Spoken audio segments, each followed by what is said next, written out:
Onde é que eu tô? Onde é que eu tô? Nesse cantão deserto, esse cara alguém querer me prejudicar, querer me matar, sem eu saber onde é que eu estou. Será que eu estou na Lagoinha? Será que eu estou em algum canto deserto por aí, pelo Matagal? Fala, meu Deus. Quem foi que... Fala o que aconteceu. Eu estou sem saber onde é que eu estou. Que rumo eu vou tomar da minha vida? Sem ninguém, sempre sozinha. Ninguém perguntou, mas eu vou falar. Pois é, gente, com esse episódio a gente vai ficar só a Dona Zuzu nesse vídeo. Oi de novo, eu sou o Bruno Miranda e sejam muito bem-vindos a mais um episódio. Bom, gente, o que eu vou falar agora é um papo sério, é um assunto triste. Vocês sabem que eu não sou esse tipo de pessoa que fica fazendo brincadeirinha com as coisas e agora eu tenho um recado assim muito importante pra dar pra vocês. Caso vocês não tenham visto, o que eu acho muito difícil, porque eu fiz isso no Instagram e mandei mensagem pra quase todos os meus seguidores, se eu ainda não te mandei, tu vai receber, fica tranquilo, mas enfim. Eu sofri um golpe da plataforma. Mentira, gente, não foi um golpe, fui eu mesmo que tive essa escolha burra no começo do programa. E aí agora eu tô me fudendo, mas enfim. Eu perdi os seguidores da página daqui do Spotify. E aí eu preciso que, se você ainda não siga, segue aí pra mim, por favor, pra eu poder recuperar meu público. Porque assim, sabe, é importante pra divulgar meu conteúdo. Segue a gente também lá no Instagram, @ninguemperguntou.pod. E agora chega dessa falação, né? Vamos pro livro de hoje, que, meu Deus do céu, é incrível. Hoje eu vou falar pra vocês de A Mulher na Janela, tá bom? E assim, gente, já vou logo falando, tudo que tem no título mulher, garota, é bom, tá bom? Ó, a gente tem a garota no trem, a gente tem garota exemplar, enfim... Tem outro que eu vou falar também, mas lá mais pra frente. E, gente, assim, ó, tudo que tem mulher é top, tá bom? Então vamos lá, que eu tô muito animado pra contar essa história pra vocês. O livro foi escrito por A.J. Williams e ele foi publicado aqui no Brasil em 2018 pela editora Arqueiro. Esse livro vai ter filme que vai ser lançado esse ano. Por causa disso, eu não vou dar spoilers aqui do livro, tá bom? Vai ter só o resumo da história principal, da sinopse mesmo, pra vocês. E assim, quem não conseguir ler, gente, não tem essa, vamos ler. Esse livro é muito bom, de verdade, todo mundo tem que ler. Mas se tu realmente tem grande cagaço, assiste o filme pelo menos, tá bom? Ele vai ser estrelado pela Amy Adams e também tem a Juliana Moore no elenco. Então assim, gente, muito top. Ele ia ser lançado agora, dia 14 de maio, só que o nosso querido coronavírus, né, acabou adiando, então o lançamento tá indefinido. Na verdade, esse filme ia ser lançado ano passado, só que teve uma primeira mostra pro público, um público fechado, selecionado, né, obviamente, pra ver o que eles achavam do filme e tudo mais. Isso é comum em filmes. E o pessoal ficou um pouco confuso, porque essa história, ela realmente é muito confusa. E aí foram regravadas cenas, adicionadas cenas e foi adiado pra esse ano, que acabou sendo adiado de novo, como eu já falei, né. Mas enfim, basicamente sobre o livro é isso, sobre o filme também, e agora vamos direto pra história. A Mulher na Janela é a Anna Fox. Ela é uma psicóloga infantil que tá lidando com duas coisas na vida dela que, assim, são bem chatas. A primeira é uma separação de casamento e a segunda é uma fobia muito pesada que ela desenvolveu em um estresse pós-traumático. Então, a gente consegue ver aí já que ela sofreu alguma coisa na vida dela, né? Pra ter tido um estresse pós-traumático tão grande que desenvolveu essa fobia. Então vamos lá. O nome da fobia que ela desenvolveu é agorafobia. É um grave transtorno de ansiedade, a ansiedade clínica, né? Mais os ataques de pânico. E aí ela simplesmente tem fobia de espaços abertos. Ela não consegue sair de casa de jeito nenhum e qualquer situação que ela se sinta exposta é extremamente desconfortante para ela. Tipo, ela deixa as janelas fechadas na casa dela com as cortinas porque ela acha que o sol pode deixar ela vulnerável. Ela não consegue sair de casa, ela não consegue colocar o pé pra fora da porta. E assim, gente, é realmente muito difícil mesmo. Ela mora em Nova York e já fazem 10 meses que ela tá sozinha. Ela vive com um gatinho na casa dela, né? Mas ela tá sozinha e ela tá presa em casa, né? Porque ela tá lidando com a separação, então o marido e a filha dela não estão mais lá. E essa casa que ela mora é muito grande. Era a casa do casal, no caso, né? Tipo, tem 4 andares e ela tá meio mal cuidada, porque só ela mora lá e ela tá esse tempo todo sozinha, né? E as cortinas vivem fechadas, ela não sai pra limpar a casa, nem nada. E também tem um porão independente, mais ou menos como o do colecionador. E ela aluga esse porão, que é tipo um kitnet, né? pra um cara chamado David. Ele também é o faz-tudo dela. Então, quando ela tem um problema no chuveiro ou na pia, ele conserta pra ela e também traz umas coisas, traz correspondência e tudo mais. Talvez alguns quarenteners se identifiquem com a rotina da Ana, que é bem monótona, parece que ela vive num ciclo, todo dia a mesma coisa. Ela tem uma conta num site de bate-papo chamado Agora, que é feito para pessoas agorafóbicas, e ela fica lá meio que atendendo pacientes e tudo mais, né? Porque, como eu falei, ela é psicóloga, e lá ela fala que ela é doutora, que ela é psiquiatra, então ela às vezes até receita remédio pros outros, coisa que todo mundo sabe que não pode, né? Ela também tem uma coleção de mais de 200 filmes policiais antigos, clássicos, que ela fica vendo e revendo o dia todo. Ela dorme e acorda vendo os filmes, ela já sabe as falas decoradas, ela sabe tudo, ela ama esse tipo de filme. E geralmente à noite, antes de dormir, ela fala com a filha dela, a Olivia, e o Ed, que é o ex-marido, no telefone, e aí ela dá uma conversadinha e vai dormir. Só que é assim, gente, como ela tá em casa, né, sem fazer nada e tudo mais, ela acabou desenvolvendo uma coisa que não é legal. Ela bebe muito, muito. Ela começa tomando vinho de manhã e quando vê, ela já tomou 4 garrafas e não são nem 2 horas da tarde ainda. Além disso, ela toma muitos remédios. Ela já tem que tomar os remédios tarja preta dos tratamentos dela, né? Que ela tá tendo um acompanhamento psiquiátrico por causa do estresse pós-traumático. E, além disso, ela ainda toma outros. Ela toma muito remédio pra dormir. Então, tipo, tem dias que ela já acorda bebendo. E aí, ela toma os remédios pra engolir, ela toma o vinho. Então, tipo, não pode misturar remédio com bebida, né? Só que ela fica nessa. E aí, tem dias que ela esquece se ela já tomou o remédio ou não. Então, ela toma 2 vezes, às vezes até 3. E ela vive assim, meio grogue, bêbada toda hora. Daí, gente, pra terminar, ela tem um hobby assim que é especial. Ela senta na janela da casa dela e ela tem uma câmera com aquelas lentes grandes e ela fica bisbilhotando os vizinhos, né? Como ela não consegue sair de casa, ela acaba meio que vivendo pelas lentes da câmera, então ela fica lá, ela sabe dos babados tudo do bairro. O casal que trai, que se traem, com quem traem, que horas eles fazem, que horas fulana sai pra correr, que horas fulano sai pra escola, então assim, ela sabe de tudo. Então, como eu falei, a fobia dela não é de pessoas. Ela não tem problema, assim, em receber 5 pessoas em casa, por exemplo. Ela só tem problema se ela estiver na rua, em volta de uma multidão, entendeu? É mais os locais abertos e lugares onde ela pode se sentir ameaçada. Então, assim, ela recebe pessoas em casa. Ela tem consultas que, teoricamente, seriam toda semana com o psiquiatra, mas ela vive enrolando ele, fala que não precisa essa semana e não sei o quê. E ela também recebe as visitas da Bonnie, que é uma fisioterapeuta, que vai pra lá uma vez por semana também e faz umas sessões com ela, porque ela tá se recuperando de alguma coisa que aconteceu com ela, que eu não vou falar o que é. Até que numa das stalkeadas dela pelo bairro, ela descobriu que uma nova família estava se mudando para uma casa que ficava bem na frente da janela que ela usava para stalkear. Tipo, tinha janela, aí tinha uma praça e logo na frente era essa casa. Primeiro, ela ficou muito interessada porque essa casa era muito cara. Ela deu os Googles dela e descobriu que a casa valia mais de 3 milhões de dólares e quem se mudou para lá foi um casal com um filho só, que foi o segundo ponto de interesse dela. Ela viu ela viu pelo Google, né, que o marido e a mulher estavam se mudando pra tal casa, só com um filho deles, e ela pensou, caramba, essa podia ter sido a vida que eu podia ter tido, porque a família dela também era ela, o marido e a filha. Então, tipo, ficou, nossa, podia ser a gente lá. Pela lente da câmera, ela ficou acompanhando a mudança e ela não via a mulher nunca, só quem aparecia era o marido, que ela descobriu que o nome dele era Alistair Russell, e o filho adolescente deles, que ela não sabia o nome, e ela tentou procurar na internet e não achou nada. Então ela ficava lá vendo a família Russell, ficava vendo pelas janelas dele, tentava descobrir o que eles conversavam lá dentro e ficou assim por um tempinho, até que depois de uns dias o filho deles visita a Ana e entrega um presente que a mãe dele mandou. Era uma vela de lavanda. E aí eles ficam lá um tempinho assim conversando.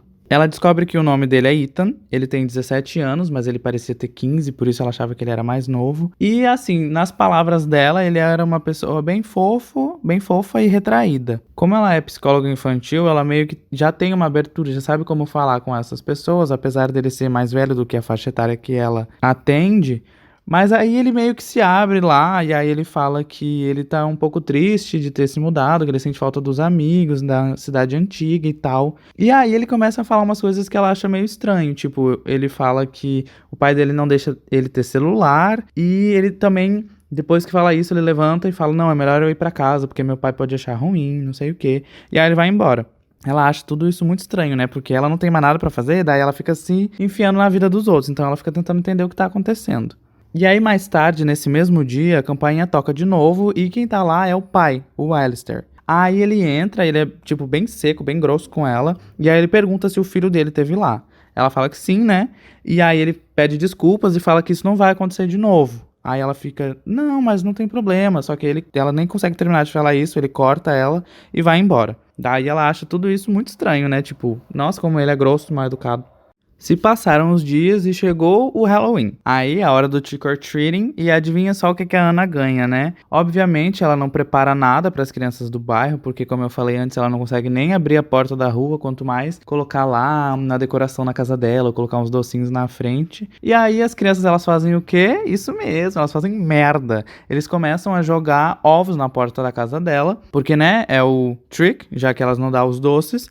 E aí ela começa a ficar muito desesperada, ela começa a, tipo, ela fica gritando, não, parem de fazer isso, não sujem minha casa, por favor. E ela começa a desesperar, começa a ter uma crise de pânico, ela fica tentando parar eles de dentro de casa, né, só que obviamente não dá certo. Aí ela tenta abrir a porta pra, tipo, gritar pra eles, suplicar pra eles pararem de fazer isso. Só que, como ela já tava tendo um ataque de pânico, e como eu falei, ela tá sempre bebendo, ela tá sempre tomando tantos remédios, então, tipo, ela fica numa que parece que ela nunca tá sóbria. Quer dizer, ela realmente nunca tá sóbria, né? Então ela vai, aí junta com a crise de pânico, junta com a agorafobia que ela tem. E aí quando ela abriu a porta pra falar com os meninos, eles ficaram muito assustados, porque ela tava lá igual uma doida.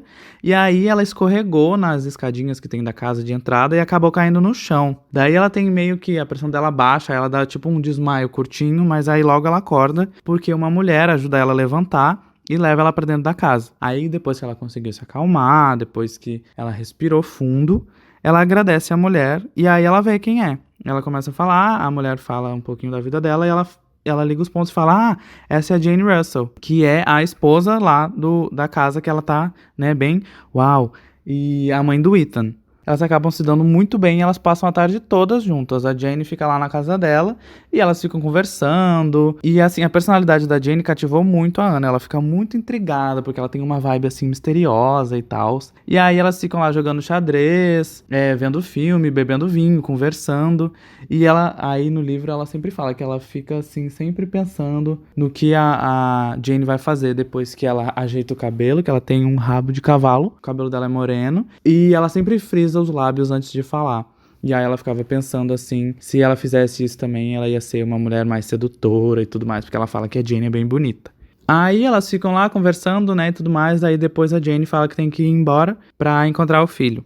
Aí beleza, passou o dia e a Ana ainda tá lá pensando na vibe da Jane. Meu Deus, como é que eu posso ser mais como ela?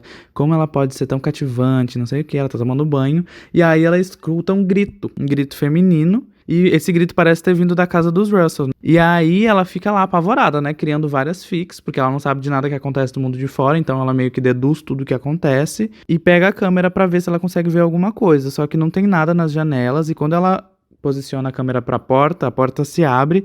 E quem sai lá de dentro é o David, que é o cara que mora no porão dela, né? E aí ela lembrou que ele tinha falado pra ela que eles tinham contratado ele pra fazer um serviço elétrico lá. E aí ela pensou, nossa, ele ouviu, ele deve saber o que aconteceu, mas não deve ser nada, vou lá conversar com ele. Aí assim que ele chega em casa, né, ela bate lá na porta dele, que ele tem uma porta interna pra entrar no porão, só que é trancado pra dar privacidade dele. Aí ele abre a porta e ela pergunta se ele sabe de alguma coisa, se tá tudo bem, o que foi aquele grito. Aí ele fala, não teve grito nenhum, não ouvi nada. Lá tava tudo tranquilo e eu não vi a mulher dele lá, eu só encontrei ele. E aí ela fala, não, foi um grito feminino, tava na casa dele. E aí ele falou, não aconteceu nada, não ouvi. E aí ela fica, então tá bom, devo estar imaginando, né? Acho que foi coisa da minha cabeça, deve ter sido coisa do filme. Os dias passam, ela fica naquele loop de beber vinho, tomar remédio, falar com as pessoas no Ágora, jogar xadrez, assistir filme. E ela fica pensando na visita do Ethan, ela fica pensando como foi estranho quando o pai dele apareceu depois. E como foi maravilhosa a tarde com a Jane. Pensando nisso, e aí ela pega a câmera e decide ir lá ver mais uma vez a família, o que ela tá fazendo. Daí quando ela posiciona a câmera pra casa, ela encontra a Jane. Ela tá lá. Fazia um tempinho que ela não via a Jane, ela tá dentro da casa. E ela tá lá, sentada no sofá, de boa. Parece que ela tá falando com alguém, ela não sabe quem é. E aí ela fica vendo lá como a Jane é bonita. E a Jane começa a ficar com uma cara assim mais preocupada. Daí depois ela começa a gritar. ela vê alguém, é a pessoa que ela tá falando, que ela não sabe quem é, levanta assim um objeto que é brilhante, um objeto metálico brilhante, e enfia nela assim, ela sofre um ataque, né? Daí ela começa a sangrar e ela começa a gritar muito, e ela vai pra janela e fica assim, alguém me ajuda, alguém me ajuda. E aí ela acaba caindo. Daí, tipo, a Ana viu tudo isso e ela começou a ficar desesperada. Primeiro porque, né, era a Jane, a pessoa que ela conhecia, que ela tinha desenvolvido uma afetividade, assim, grande. E depois porque, né, alguém tava machucando ela. Daí ela fica muito doida. E ela se sente muito impotente, porque ela tá dentro de casa. O que que ela pode fazer? Daí ela sai correndo, pega o celular e liga pra polícia. Só que, né, ela tava lá daquele jeito, falando com as palavras emboladas, porque bebendo, tomando remédio, como eu já falei, ela faz isso sempre. E aí, o policial não entende muito bem o que ela fala, ela tenta falar, mas não consegue, as palavras não saem, e ela tá com muito medo, tá muito apavorada com quem pode estar lá dentro machucando a Jane. E aí, tipo, ela fala pra polícia, daí ela desiste, deixa o celular lá, e ela reúne toda a coragem que tem e vai tentar ajudar ela. Só que, tipo, é horroroso essa parte, é excruciante de ler, porque ela tem muito desespero mesmo. Tipo, quando ela consegue sair da casa, parece que ela não consegue andar, sabe? As pernas dela ficam mole, ela começa a se tremer, fica horrível, horrível, horrível. E aí ela acaba desmaiando no meio da praça e depois, quando ela acorda, ela já não tá lá mais. Ela acorda no hospital e ela tá acompanhada de um cara que se chama Detetive Little. Ele é da polícia e ele tá tratando ela assim com muita cautela, sabe? Como se ela fosse quebrar. Daí, depois que ela passa por situações horrorosas do lado de fora da casa dela, né, que ela não gosta de sair nunca, tem essa fobia, ela volta pra casa, e só que nisso ela tá tipo assim, tá, Detetive Little, cadê a Jane? A Jane tá bem? Alguém salvou ela tá viva? Pegaram quem fez isso? E ele fica, calma, se acalma, a gente vai conversar quando chegar na sua casa. Eles voltam pra casa e aí a Ana tá puta porque ele tá tratando ela daquele jeito. E logo depois chega uma nova policial, uma nova detetive, e ela tá com o Ethan e com o Alistair. Aí ela chega e ela fica muito puta, a Ana fica muito puta porque todo mundo tá olhando pra ela e falando com ela como se ela fosse um ET, sabe? E tipo, ninguém tá falando da Jane. Estão tratando ela assim meio com o pé atrás e ela fica falando da Jane e ninguém responde ela de jeito nenhum, é muito agoniante. Até que uma hora entra uma mulher na casa dela, uma mulher baixinha, loira, de cabelo curto, que a Ana nunca viu na vida. E aí ela fica tipo assim, quem é essa? Por que tá todo mundo aqui na minha casa? E por que ninguém tá falando da Jane Russell? Eu quero saber se ela tá bem, ela foi assassinada ou talvez não sei, eu vi pela janela, eu vi tudo isso. E aí essa mulher loira olha pra ela e responde assim, eu sou a Jane Russell. Daí, meu amigo, tem que ler o livro agora, porque assim, meu Deus do céu, é muito doido. Eu espero que vocês tenham ficado um pouquinho emocionados com a minha contada, porque eu fiquei surtado lendo o livro. Eu dava uns gritos assim, meu Deus, que é isso? Tá, então vamos lá. Por que tu deve ler o livro? Primeiro, obviamente, né? Essa história é muito foda. E ela ainda vai se desenrolar muito e muito e muito. E, meu Deus do céu, vocês não estão entendendo do quão inesperadas as coisas são. E é muito chocante tudo. É aquele livro que tu fica, meu Deus! Eu já falei isso antes, mas é muito esse tipo de livro, tá? Ele é escrito em primeira pessoa, então a gente realmente se sente no corpo da Ana. Ela tem umas coisas, uns devaneios muito bons, ela é uma pessoa que pensa muito rápido. Então, tipo, ela tá tendo uma conversa com uma pessoa, e aí a pessoa fala uma coisa, ela já sabe a resposta na mente dela, mas aí ela fala uma outra coisa, como se ela não soubesse. E é muito legal ler isso, sabe? Tipo, tá realmente dentro da cabeça dela. Além do que, como ela não sabe muito bem se ela viu ou não viu, se é verdade ou se não é, se as coisas acontecem ou não, ela fica muito louca e a gente fica muito louco junto, o que deixa o livro extremamente viciante. Nossa, à medida que as coisas vão acontecendo, vai ficando mais difícil parar de ler. Eu demorei 2 dias pra ler esse livro porque eu tive que parar pra gravar um episódio antigo. E, meu Deus do céu, eu lembro que eu parei assim, mas com o coração na mão, sabe? E, realmente, eu acho que dá pra ler esse livro em 1 dia, se tu tiver muito mergulhado na história. É muito viciante, muito viciante. O livro, ele é cheio de referências a grandes clássicos do cinema, que são os filmes que ela assiste, né? Então, tipo, sempre tem uma referência aqui e ali, e todas elas fazem muito sentido na história e são muito bem colocadas. Então, assim, é muito massa, de verdade. E por último, gente, pelo amor de Deus, leiam o livro. Não espera o filme lançar, porque a gente não sabe se vai ser bom ou não, né? Tem adaptações que são a bosta. Mas assim, e outra coisa também, que eu tô indicando o livro, não tô indicando o filme, que eu nem vi o filme ainda. Então leiam o livro, pelo amor de Deus. E esse foi o episódio de hoje. Como vocês viram, eu tô um pouco atacado, tô um pouco surtado, porque mesmo já tendo lido esse livro há um tempinho atrás, toda vez que eu lembro dele, eu fico muito doido, porque esse livro é muito bom. Sério, eu acho que foi um dos melhores livros que eu já li. De todos, assim, sabe? Muito top, de verdade. E é isso. Espero que vocês tenham gostado. Que vocês tenham tido um pouquinho do surto que eu tive gravando tudo isso aqui. Depois me conta o que acharam do livro, ou se tu já leu, vamos conversar sobre ele lá no Instagram. E a gente se vê no próximo episódio, tá bom? Beijo. Tchau, tchau a todos. Ninguém perguntou, mas eu vou falar.